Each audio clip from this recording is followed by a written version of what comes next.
Meus amados irmãos, eu vos saúdo a todos com a paz do Senhor. Bom estarmos na casa de Deus para aprendermos a sua palavra. Nós vamos ensinar sobre a lição número 5, ou seja, lição número 6, a queda do Império Babilônico, que sirva de edificação a todos aqui. Porque quando nós nos propomos, principalmente a ensinar,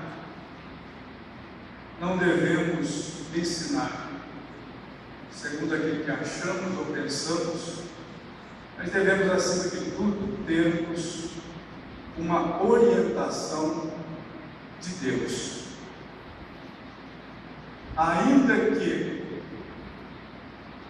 a palavra de Deus para muitos seja inaceitável, mas se formos excluir o que o povo não gosta de ouvir, ficaremos com pouca coisa na Bíblia, muito pouca coisa. Então, acima de tudo, devemos prestar contas a Deus. Acima de tudo, tem alguém que nos inspira para que falemos. E todas as palavras são pesadas em uma balança, principalmente no ensino, principalmente no falar e expor a palavra. Tudo está registrado na eternidade. Então, deve-se tomar um cuidado muito grande de ensinar segundo a vontade de Deus. A queda do Império Babilônico. Para uma breve introdução, Babilônia foi uma cidade pequena no começo, mas ela começou a crescer muito, e o seu primeiro rei, que levou aquela cidade a crescer, a se expandir, a se tornar uma potência, se chamava Hammurabi. Hammurabi foi o responsável por criar leis sofisticadas e implantá-las no cotidiano do povo. Ele criou o famoso Código de Hammurabi, aonde se legislava sobre quase tudo. Dentre elas podemos destacar o que dizia o Código de Hammurabi concernente a um médico que fizesse uma cirurgia no paciente e esse viesse a morrer. Se viesse a morrer, ele teria as suas duas mãos amputadas. Era o preço que ele tinha que pagar. Se ele, o médico, operasse o servo de alguém, e esse servo viesse a morrer, ele, o médico, teria que dar outro servo para aquele homem que perdeu seu escravo. Se por acaso o médico consertasse o osso quebrado de alguém e desse certo, ficasse bom, ele teria que pagar para o médico o que foi medicado, teria que pagar 5 shekels. Era o Código de Hammurabi, de onde, naquela época, a astronomia, a medicina, a economia eram avançadas, a ponto de que eles dividiram o dia em 24 horas e 1 hora em 60 minutos, dentre outras coisas. E esse império ruiu e se desfez quando Hammurabi morreu. Depois levantou-se um grande império sobre Nabucodonosor. Nabucodonosor morreu e teve o seu sucessor. E então, esse que ia lhe suceder não ficou no trono, ficou outra pessoa. E o rei que nós estamos falando aqui, que era neto de Nabucodonosor, comumente se chamava qualquer pessoa, qualquer indivíduo de pai, era uma forma carinhosa de tratamento. Esse Belsazar era o segundo no reinado da Babilônia. O primeiro, seu pai, Nabonido, e a sua mãe, para quem não sabe, se chamava Nitocris, e era filha de Nabucodonosor. Antigamente, antes de 1854, se questionava o livro de Daniel como sendo legítimo ou não, porque não havia nenhuma referência a Belsazar nas descobertas arqueológicas, nenhum documento, nada que pudesse comprovar sua existência. Então se criticava a sua existência. Mas em 1854 foram descobertos documentos que comprovaram a existência de Belsazar. E por que é que ele não aparecia nos documentos com tanta frequência? É porque ele estava em segundo plano. Mas Belsazar tinha um mal que lhe trouxe destaque ruim. Era uma pessoa que teve uma má criação. E nós vamos ver no decorrer da lição. Impérios mundiais. Impérios são países que se destacam pelo seu poderio bélico, poderio econômico, e são capazes de suplantar e conquistar, para depois usufruírem das riquezas do país conquistado. O mundo teve muitos impérios. Dentre eles, 3 impérios foram os maiores da história. Primeiro, o Império Romano, que teve mais ou menos 800 anos de vida e ruiu. Houve o Império Britânico, o maior em extensão, dominou ilhas, se estendeu por continentes. Este foi inquestionavelmente o maior império em extensão da terra, com ilhas, com arquipélagos dominados. E o Império Russo. Eu anotei alguma coisa aqui a título de curiosidade. O russo teve início no século XVI e terminou com a Revolução Russa de 1917. O Império foi maior em continuidade geográfica, diferentemente do romano, que se organizava em torno do mar Mediterrâneo, e do britânico, que teve colônias espalhadas por todos os continentes. O romano e o britânico foi o maior império descontínuo ou descontinuado da história, esteve estendido quase por todo o mundo. O Império Mongol foi, sem dúvida, um dos maiores impérios da Terra, com 32 mil quilômetros quadrados de domínio.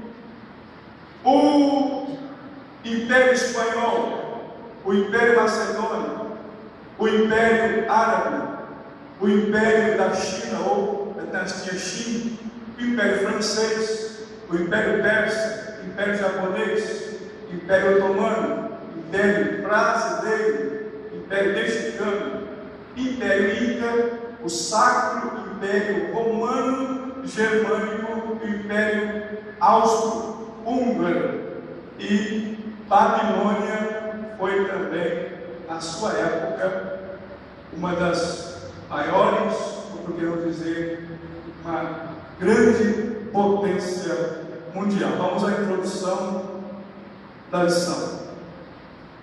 A lição dessa semana mostra mais uma vez a soberania divina.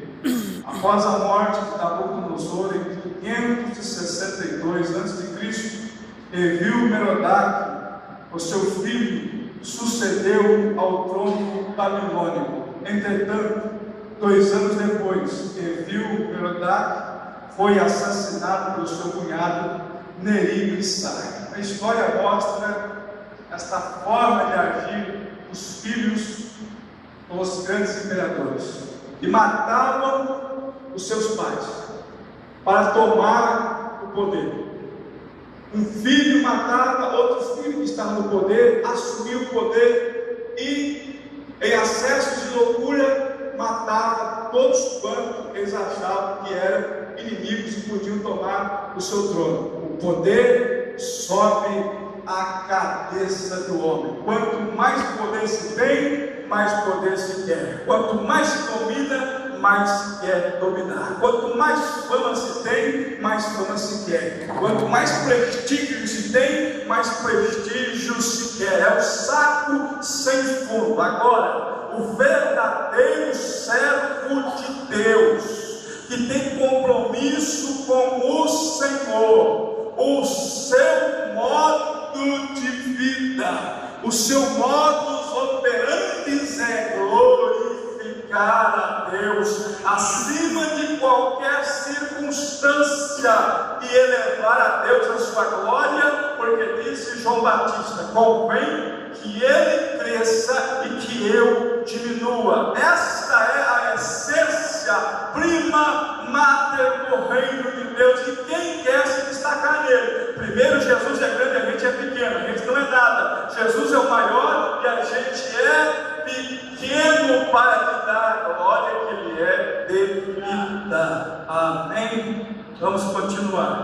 Mas quem assumiu o trono foi Nabonido, o genro de Nabucodonosor. Nabonido era o pai de Belsazar, o qual se tornou corregente com seu pai 3 anos mais tarde, cruel, devasso e profanador dos sagrados. São adjetivos ainda leves para qualificar a Belsazar. Os imperadores romanos, eles eram mestres na arte de aprofundar-se toda a sorte do pecado, devassidão. Houve imperadores que experimentaram todo tipo de pecado, para chegar, como disse um deles, isso não leva a nada. Depois de se aprofundar, depois de se atolar, depois de praticar, depois de experimentar todo tipo de prazer carnal, ele disse: isso não serve de nada, não satisfaz a alma humana. O que satisfaz a alma humana é ter Jesus na vida. Foi uma festa, noite de festa, regada a muito vinho e prostituição, que o rei Belsazar viu o reino escapar da sua mão e teve sua morte decretada. O reino babilônico daria lugar ao reino persa, representado pelo peito e braços de prata da estátua sonhada por Nabucodonosor. Imagine um rei que olhava para essa cidade e confiava nela. Ele confiava no exército, confiava nos muros, confiava nas provisões, porque se a cidade fosse sitiada, ela poderia com facilidade aguentar meses sem sofrer nenhum dano, sem ninguém pensar: acabou o pão, acabou a comida, acabou os víveres. Poderia aguentar meses prolongados. Suas muralhas eram praticamente inexpugnáveis. Nenhum exército da terra poderia derrubar aqueles muros tão altos, fortificados e feitos e preparados para aguentar uma grande guerra e sobreviver. Ninguém poderia entrar dentro de Babilônia, a não ser que cavasse por debaixo, ou descobrisse um meio de entrar entrar dentro da cidade por baixo. Isso que foi o que fez o exército do rei que conquistou Babilônia naquela ocasião. Ele entrou desviando o leito do curso do rio, houve uma brecha e entraram, e Belsazar, banqueteando, se comendo, bebendo, se prostituindo, achou: aqui ninguém entra. E Deus já tinha lhe sentenciado: o festim profano de Belsazar. O que é profanação? Tudo que transgride as regras sagradas. Isso é profanação. Se eu estou pregando a palavra de Deus, é a palavra de Deus. Quem é o homem para dizer o que se deve pregar ou não? Se é a palavra de Deus, não se deve dizer, isso não se deve pregar. Hoje, o que o povo não gosta de ouvir é verdade, principalmente concernente ao pecado. Aí disseram: esse sujeito não prega na minha igreja porque ele só fala de pecado, ele só fala contra o pecado. Eu vou falar o quê? Se a essência do Evangelho é desnudar o pecado e mostrar o remédio, o que é que eu vou pregar? Então eu tenho que parar de pregar e me aposentar, porque não vai ter outra coisa para pregar. Ou se eu for tirar da Bíblia o pecado, eu vou ficar com poucas páginas. Se eu for tirar da Bíblia e isolar o pecado, eu vou ficar com quase nada. Então isso é uma forma de profanar as coisas de Deus, dizendo: Deus não sabe o que faz. Agora, olha, coitado é do pastor e do pregador que não leva a sério a inspiração do Espírito Santo e não se deixa dirigir pelo Espírito Santo. Coitado é do obreiro que prega ao gosto do freguês. Não, eu não vou pregar isso aqui não, porque eu vou espantar muita gente. Eu nunca vi igreja esvaziar por se pregar a verdade. Agora, a verdade de Deus, não humana. Eu nunca vi igreja esvaziar se pregar aquilo que Deus quer. Aliás, esvazia quando não se prega o que Deus quer. Quantas igrejas? A Europa é um exemplo disso. Nos Estados Unidos tem igrejas fechadas porque o povo deixou de falar a verdade e começou a falar mentiras nos púlpitos das igrejas para agradar o povo. O que aconteceu? A igreja esvaziou. Agora são monumentos para serem visitados. Outrora grandes pregadores pregaram e pregaram a verdade. Hoje não se prega mais nesses lugares porque o povo não vai ouvir a verdade. Mas bem-aventurado é o povo e a igreja que ouve a verdade, que é profano tudo que transgride as regras sagradas. Olha a regra sagrada de uma igreja: eu escuto a palavra de Deus e dou glória a Deus. Não deixe nenhum comentário sobre fulano ou ciclano, porque eu posso profanar a santidade do culto.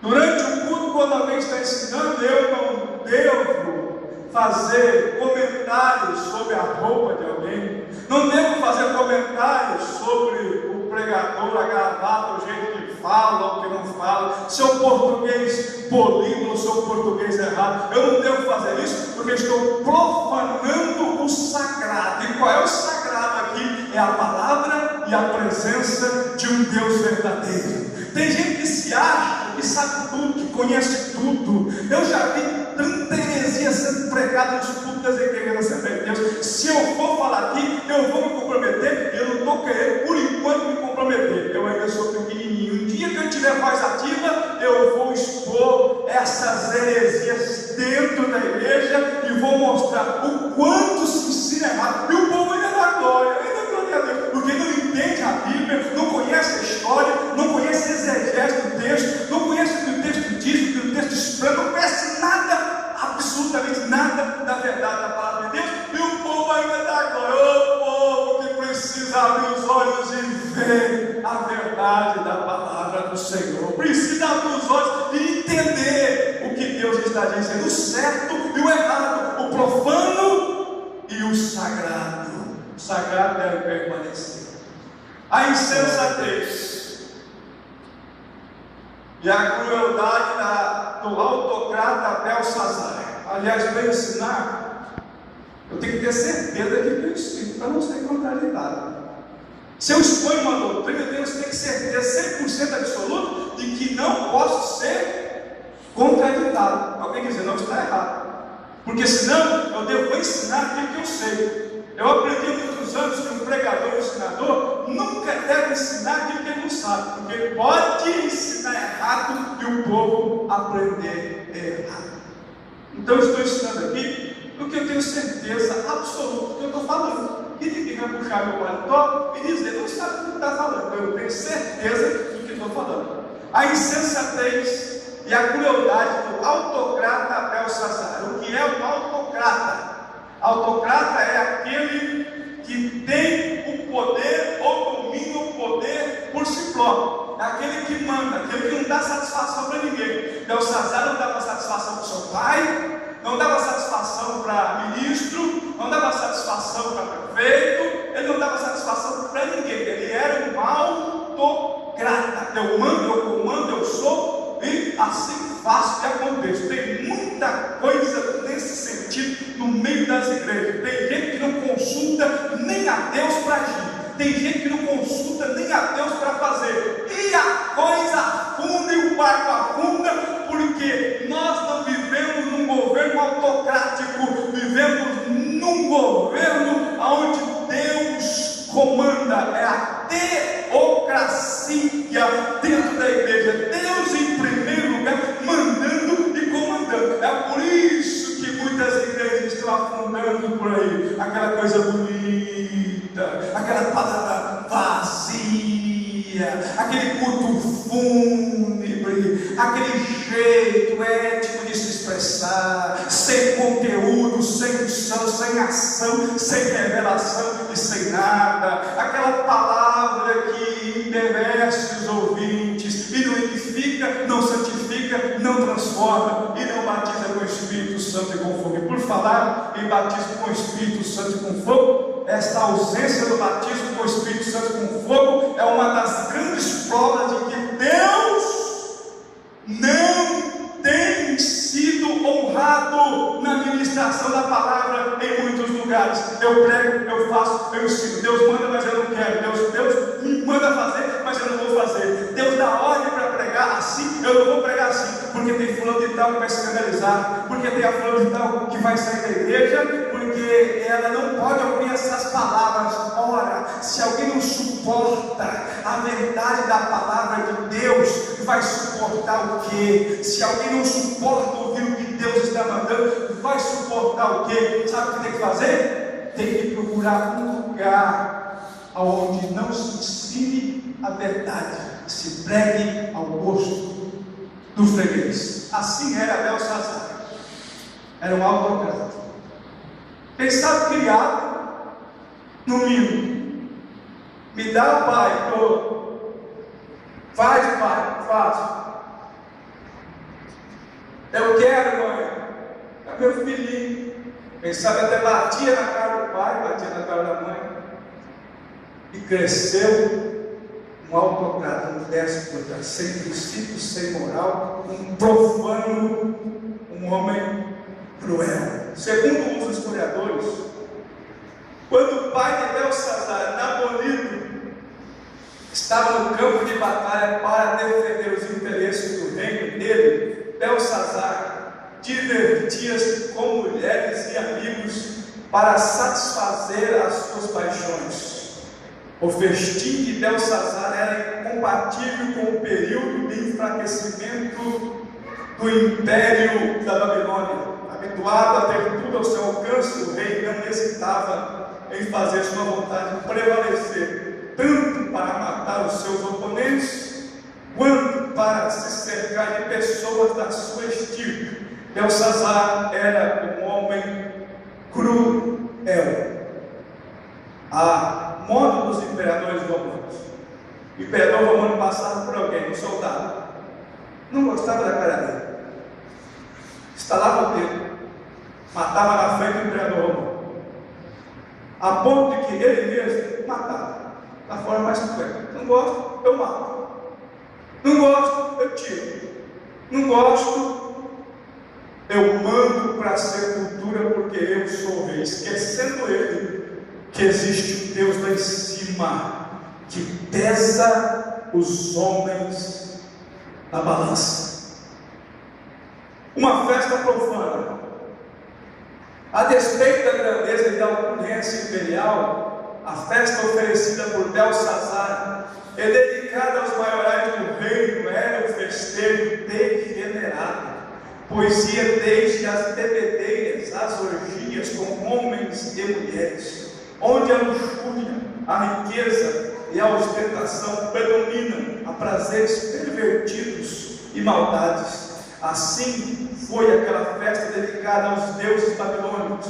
Havia a partir do palácio uma forte influência dos demônios, o que confirma o que disse Paulo aos crentes coríntios, 1 Coríntios 10, 20, abra sua Bíblia, 1 Coríntios capítulo 10, verso 20. Imagine uma festa dessa, onde Deus não era honrado, orgia, prostituição, adultério, todo tipo de pecado, sortilégio, blasfêmia, que achar pode ler. Antes digo que as coisas que os gentios sacrificam, as sacrificam aos demônios e não a Deus, e não quero que sejais participantes dos demônios. São demônios por trás dos ídolos, influenciando governos mundiais a sancionarem leis injustas. É possível, nesses últimos dias, por causa da corrupção no meio evangélico, por causa da falta de temor, falta de espiritualidade, compromisso com Deus, é possível que Deus permita uma perseguição nas igrejas para ver quem é quem. Hoje tem muita gente que diz que é homem de Deus. Sou homem de Deus, etc e tal. Eu quero ver se é homem de Deus levado para a cadeia porque pregou contra o homossexualismo. Eu quero ver se é homem de Deus levado para a cadeia pregando contra o lesbianismo. Eu quero ver esse homem de Deus levando para a cadeia, pregando e ensinando a Bíblia Sagrada, alguém dizendo assim, não pode pregar. Aí eu quero ver. Mas, porque a Bíblia diz que a apostasia, a frieza são sinais dos últimos dias, talvez a gente não vai ver isso. Em São Paulo, pastores foram presos porque estavam pregando a palavra de Deus.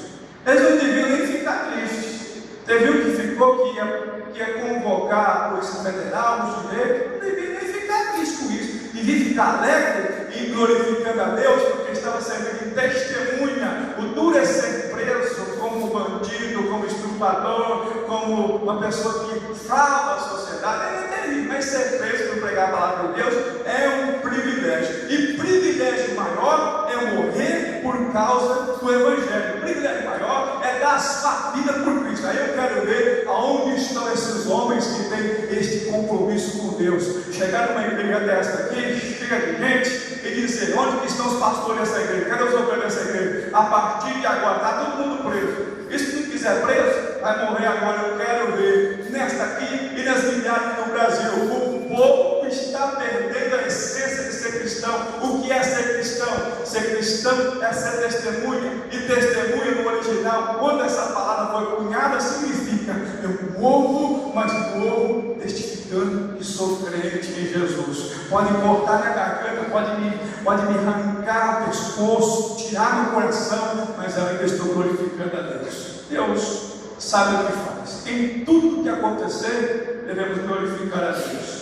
Perseguição, confiança, mas uma coisa eu posso dizer: esse trem não vai me pegar não, essa frieza não vai me pegar não. Enquanto tem muita gente aí, está parecendo um iceberg espiritual, está mais congelado do que o Polo Norte ou o Polo Sul, eu vou continuar dando glória a Deus e sendo quadrado e sendo criticado do jeito que quiser, porque esse é meu jeito, e Deus me fez assim.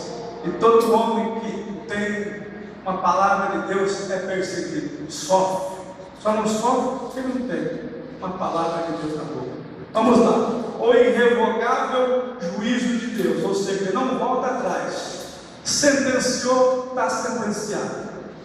Deus determinou, está determinado. Aproveitando para falar sobre isso,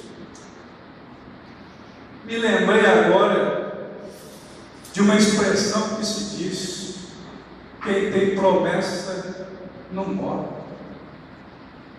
Antes de ver ou se cumprir as palavras de Deus. Eu fui analisar na Bíblia essa palavra e descobri que quando Deus permitiu que isso fosse escrito, tinha lá um crente fiel, que não se apartava do templo, estava orando, não se apartava do templo. Aí Deus cumpre. Se desviar, se deixar de Deus, se prostituir, se adulterar, se aprofundar no mundo, Deus passa a bênção para outro, porque Deus é fiel com quem é fiel com Ele, e não com quem é infiel com Ele. Veja a biografia do camarada, veja qual a sua vida, o seu comportamento. Aí você pode dizer assim: realmente Deus cumpre, e quando cumpre é porque Ele determinou. Quando este Senhor que pegou nos braços do Senhor Jesus disse assim: agora, ó Senhor, despede-se em paz do teu servo, porque os meus olhos já viram a tua salvação, havia uma profecia e se cumpriu. Fiel, orando, jejuando, consagrando, lendo o livro. Aí saiu fora, meu amigo. Pode ficar certo que Deus vai passar a bênção para outro que é mais fiel do que você. Aleluia. Fica esperto não. O dedo de Deus escreve na parede. Daniel 5:5. Dedo de Deus escrevendo na parede. A resposta divina foi imediata. Deus interferiu naquela festa, escrevendo sua sentença na parede do salão, diante dos olhos dos convivas, de todos os seus convivas, de Beltesar e de todos os seus convivas. Ali o barulho das taças e dos jarros de vinho, bem como a alegria que outrora cessara, de modo assombroso e assustador, estava escrito a sentença contra o rei Belsazar e o seu reino. Aquela visão demonstrava o fruto do desprezo do rei babilônico ao Deus de Israel. O reino da Babilônia foi rasgado, fez-se um silêncio sepulcral no recinto, ou seja, no cemitério não se ouve barulho nenhum. Você pode ir no cemitério, um passarinho cantando, uma folha caindo no chão, mas na casa de Deus há altos louvores e glorificação ao eterno Deus. A essência de adorar com uma alma produz o barulho e produz o movimento. Na sua multiforme operação, uns choram, outros glorificam, uns batem palma, outros levantam as mãos para os céus, fecham os olhos e adoram a Deus. Quando a essência prima da glória de Deus começa a adentrar o santuário, e o nome do Senhor é glorificado. Amém. Aleluia. A rainha lembrou-se do profeta Daniel 5:6. A mensagem na parede estava numa linguagem ininteligível, ou seja, não estava para entender absolutamente nada pela compreensão de mente humana. Se olhava, não entendia o que estava escrito, a mente não conseguia captar a mensagem, porque era uma mensagem de Deus. Isto nos faz entender que há momentos que só os espirituais entendem as coisas de Deus. Quem anda na carne não compreende absolutamente nada do que Deus faz e peca por não conhecer o que Deus está fazendo por andar em uma dimensão chamada dimensão carnal. A dimensão de Belsazar aqui era a mais carnal possível: prostituição, orgia, bebedice, prostituições, adultérios, porque os nobres, como no tempo de Roma, como no tempo passado, mandavam as suas mulheres se relacionar com pessoas importantes para ter fama, para ter dinheiro, para ter posição e para manter e preservar a vida. Diz-nos a história do mundo antigo. Só que havia ali no palácio um homem diferente, Aleluia. que quando foi lançado na cova dos leões, Glória a Deus. os leões o cheiraram e viram mais espiritualidade do que carnalidade. Os leões cheiraram Daniel e não sentiram o que se sente quando está diante do carnal. A ordem de Deus foi dada antes, mas é claro que Daniel andava no Espírito. A rainha lembrou-se do profeta Daniel. A mensagem na parede estava numa linguagem ininteligível. No primeiro momento, ninguém compreendia o que estava escrito. Belsazar convocou todos os sábios para decifrar o enigma. Entretanto, eles foram incapazes de fazê-lo, porque o homem carnal só entende das coisas da terra. O homem espiritual entende da terra e entende das coisas dos céus. Tem sabedoria dada por Deus. Esta faz a diferença. A sabedoria dada por Deus para tudo. Se a gente fosse abrir um parênteses aqui, a gente podia falar em tantas coisas que um homem espiritual é capaz de fazer e fazer a diferença. O homem espiritual que tem comunhão com Deus, suas ações, seu modo de agir, o seu comportamento são irrepreensíveis, porque ele anda com Deus. E é a obrigação de todo obreiro andar com Deus, a ter discernimento espiritual, poder enxergar longe, porque o carnal só enxerga o que seus olhos veem e toma decisões segundo o que seus olhos veem, circunstâncias, momentos, analisa e erra. O homem espiritual enxerga mais além, ele analisa, dobra os joelhos e vem a sentença, aplica e o nome do Senhor é glorificado. Ali tinha Daniel, quando ouviu as palavras do rei e percebendo o movimento diferente do palácio, a rainha filha de Nabucodonosor, mãe do rei Belsazar, entrou na presença do seu filho para saber o que acontecera. Após inteirar-se do assunto, a rainha lembrou-se de Daniel, um homem de confiança, tanto do seu pai quanto do seu marido. Ele podia interpretar a mensagem que o rei vira, mas Daniel não estava no palácio. Eu acredito que, sabendo o que ia acontecer, Daniel estava no lugar secreto orando. Eu acredito que, por saber que ali havia uma festa de arromba, como dizem por aí, Daniel estava no secreto falando com Deus, porque crente verdadeiro não se mistura com as coisas profanas deste mundo. Hoje está difícil conhecer quem é quem. Aqui no Mato Grosso conhece quem é quem, mas por aí está difícil. Participo de festas, participo de confraternizações, cervejinha light, só falta lançar o cigarro light, não é verdade? Cigarro light, só falta lançar agora o whisky light, não é verdade? É uma verdadeira corrupção dos costumes morais que permeiam e norteiam a nossa fé. Agora tem muita gente aí bonitinha, tem dois lados da moeda. Tem muita gente bonitinha, você olha para ele assim, gente verdadeira. Isso aí, se não for crente, não vai para o céu. Mas um profano, um imundo, um sujo, um miserável, que só Deus conhece a sua vida.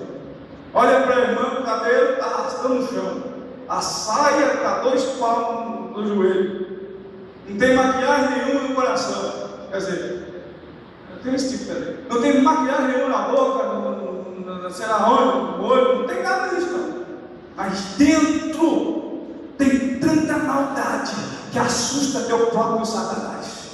O diabo olha assim, puxa vida, eu estou precisando aprender com isso aí, porque meu Deus do céu, estou perdendo, nunca vi coisa assim, maquina o mal, fala mal, calunia, pisa, maltrata, é uma pessoa que não suporta nada, não suporta a palavra, ainda me toca e me enrede, essa palavra não pode, isso não pode, não me toca e me enrede. O tempo ruim que nós estamos vivendo, mas ainda tem os crentes verdadeiros que têm compromisso com Deus e com a sua palavra, e que ainda não se corromperam, não se venderam, e estão esperando a volta de Jesus a qualquer tempo, a qualquer hora e a qualquer momento. Daniel entra na presença de Belsazar, Daniel 5,13. Belsazar não via Daniel como servo do Deus Altíssimo, mas apenas como um dos sábios do palácio. A mãe de Belsazar, contrariamente, conhecia e tinha certeza de que Daniel era uma pessoa diferente do seu Deus poderoso. Ela mesma havia testemunhado as proezas do Deus de Israel em outras ocasiões da história daquele reino. Daniel era um homem que não fazia concessões à sua fé. Ele entrou na presença do rei e, após de oferecer presentes, o profeta rejeitou-os diante do imperador. Daniel 5:17. Homem de Deus não se compra e não se vende. Ele permanece íntegro naquilo que ele tem aprendido e naquilo que ele ensina. Ele não se corrompe de maneira nenhuma. Uma certa ocasião, alguém tentou me comprar. Me deram a quantia de dinheiro, como quem dizendo assim: senhor, essa pregação do senhor é muito duro demais. Toma esse dinheiro aqui, o senhor dá umas pregações mais light. Eu pensei, agora que eu vou afiar a espada, agora me segura que agora que eu vou detonar, agora ninguém me segura. Dinheiro não me compra, porque eu tenho compromisso com Deus e com a sua palavra. A sentença contra Belsazar e a queda da Babilônia. Os sábios não decifraram as palavras escritas na parede. Daniel 5:15. A mensagem era curta, objetiva, mas as palavras eram um texto conhecido dos sábios do palácio e eles não puderam decifrá-la. Será que nós vamos permitir ou continuar permitindo que Deus fale em nosso meio? Será que nós estamos permitindo que Deus fale aquilo que Ele quer? Que Deus, Ele pode consolar alguém, pode exortar alguém, mas Deus tem falado muito pouco no dia de hoje. Olha, se Deus fosse falar,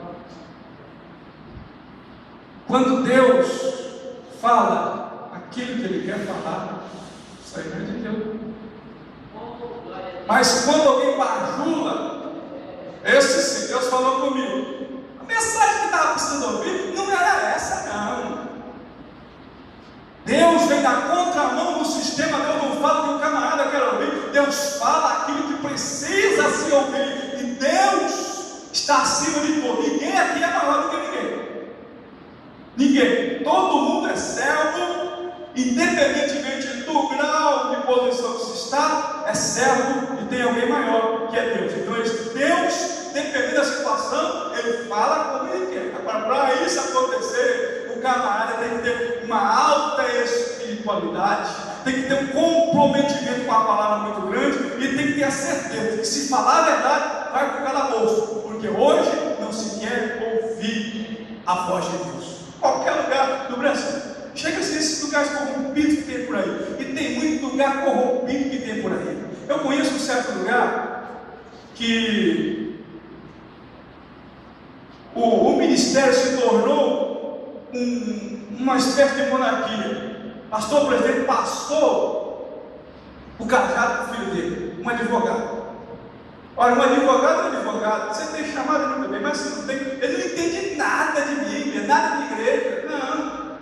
12 pastores saíram do ministério porque não sabia tratar o povo, não sabia tratar os obreiros. 12 pastores saíram porque ele não tinha o que necessita ter, uma chamada de Deus. E está por aí. Não sai, é imperador, é como ditador, é como imperador. Eu não saio daqui, o governo é meu, o trono é meu, eu não saio.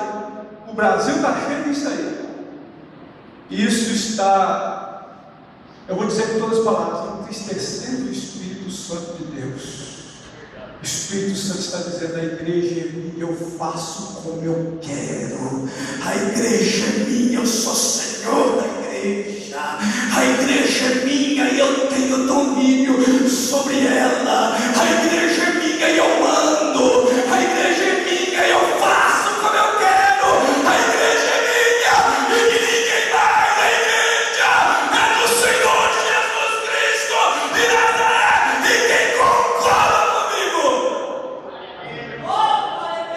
Levante a mão para dar glória, porque eu vou terminando hoje. Eu estou inspirado pelo Espírito Santo de Deus. Mais uma vez, levante a mão para glorificar. Só um minutinho só. Hoje essa escola dominical vai ser diferente. Ergue a mão para dar glória ao Senhor da igreja. Ergue a mão para dar glória ao Deus do céu. Ergue a mão para glorificar aquele que é rei, que manda, que comanda, que é Deus eterno. E quem está sentindo que Deus está falando, deixa ele tocar na tua vida agora.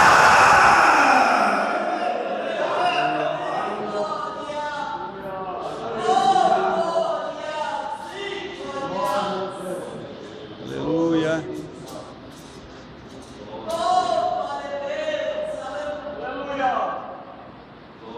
Aleluia.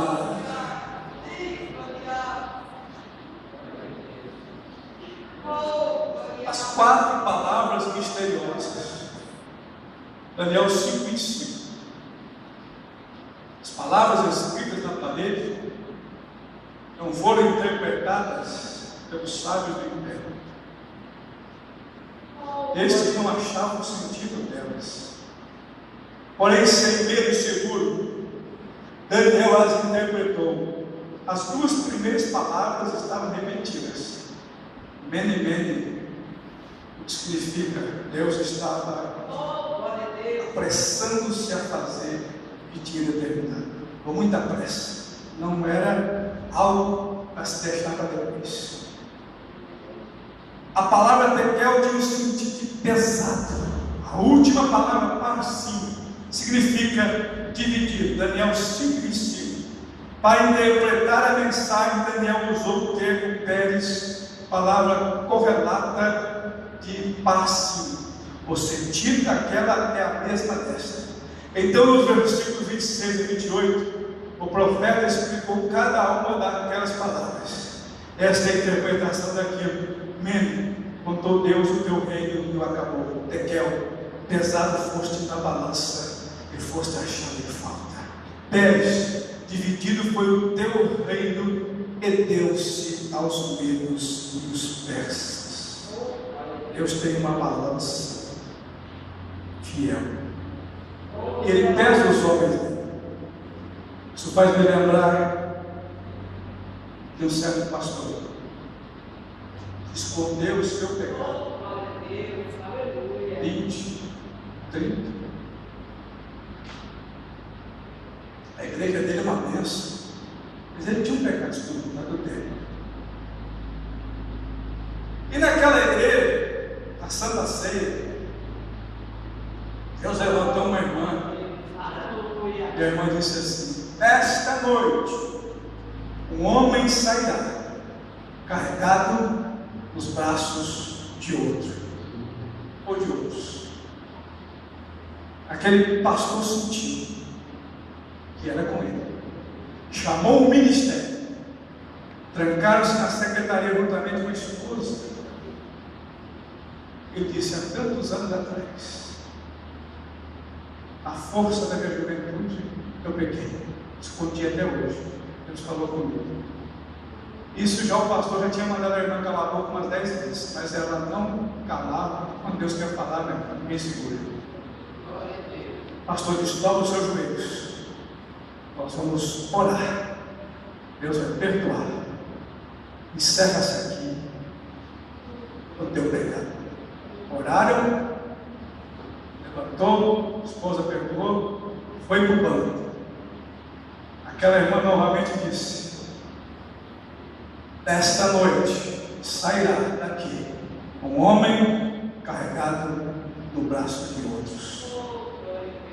E ela disse: eis que eu estou vendo. Ai, ninguém brinca com Deus não, ninguém brinca com Ele não. Tem muita gente preocupada com tanta coisa. Meu Deus, Deus está vendo. Se Deus não fez até agora, por que não quis? Ele está preocupado com tanta coisa. Deus não está nem aí com certas coisas, certas figurinhas, não é verdade? Adentra no santuário um anjo de Deus. E ele tem uma espada grande na mão. E o anjo foi até onde estava aquele pastor e esfriou a peixeira. Caiu morto na hora. Saiu carregado nos braços de outro. A tradição judaica diz que de 2 anjos importando no céu, um tem 2 asas, voa como relâmpago. É a tradição judaica. Voa como um relâmpago. Você piscou, ele já apareceu. Dizem que ele apareceu para Maria, apareceu para o pai de João Batista. Voa como um relâmpago. Mas tem outro. Este é Miguel, e a tradição diz que ele só tem uma asa e uma espada. Olha o tamanho da espada do camarada. Ele vem devagar, devagar. A misericórdia de Deus não permite o juízo instantâneo, mas que ele vai chegar lá. É por isso que ninguém deve se preocupar, porque tudo está nas mãos de Deus. Ele é Senhor, ninguém manda nele, Ele é Deus. Eu estou vendo muita gente preocupada com tanta coisa, sem se saber que tudo está no controle de Deus. E se Ele não quiser, meu irmão, ninguém vai fazer. Não adianta o homem tentar fazer com as mãos que não consegue. Se Deus coloca as mãos e diz assim: não vai fazer, porque eu estou com as minhas mãos no negócio e tiro quando eu quiser. Quando quiser eu tiro, quando eu quiser eu faço, quando eu quiser aconteça. As 2 moedas têm 2 lados. Então entenda isso nessa noite, nesta lição, e glorifique a Deus. Vamos mais 10 minutos, não vou nem 10 minutos e vou encerrar. Glória a Deus. O fim repentino do Império Babilônico, um império que não poderia morrer de jeito nenhum. Olha os muros, olha o jardim suspenso da Babilônia, de 6 camadas projetadas para dar uma visão artificial das colinas da terra da princesa que Nabucodonosor era apaixonada, colunas maravilhosas. Olha o jardim suspenso, olha a fortaleza inexpugnável. Passava 2 cavalos, 2 carros, 2 carruagens aparelhadas de guerra, ainda sobrava espaço. Era um lugar onde ninguém poderia entrar. Aí Deus disse assim: ninguém pode entrar, mas quando eu quero, não tem jeito, acontece. Está sentenciado, nem quer ocupar sim. Você foi pesado na balança, camarada, mas você não pesou absolutamente nada. Está sentenciado. Eu vou mostrar para você que eu estou no comando de tudo. Eu tiro, eu coloco quem eu quero, na hora que eu quero, no momento que eu quero. Você já está fora. Eu vou colocar outro no teu lugar, melhor do que você. Vou colocar um rei de outro país para dominar o teu reino. O fim do Império Babilônico. Naquela noite fatídica, Deus demonstrou a sua soberania sobre os reis da terra. Ele é o Todo-Poderoso e tem o cetro do governo nas suas mãos. Nada escapa aos seus olhos. Então logo foi dada a interpretação da mensagem e as honrarias feitas a Daniel para ser o terceiro homem do império. O rei Belsazar foi morto e o exército de Dario entrou na cidade da Babilônia. Os medos e os persas passariam a reinar no lugar do império da Babilônia. No capítulo 5 de Daniel, aprendemos a lição de que não podemos nos fechar em nós mesmos. Deus não suporta uma vida de egoísmo, soberba e perversidade. Não podemos profanar aquilo que o nosso Pai consagrou como santo. Não sejamos profanos. Santifiquemo-nos a Deus com as nossas vidas. Conclusão: a opulência da Babilônia, a crueldade de Belsazar e as orgias do reino tipificam uma vida tremendamente fechada em si mesma.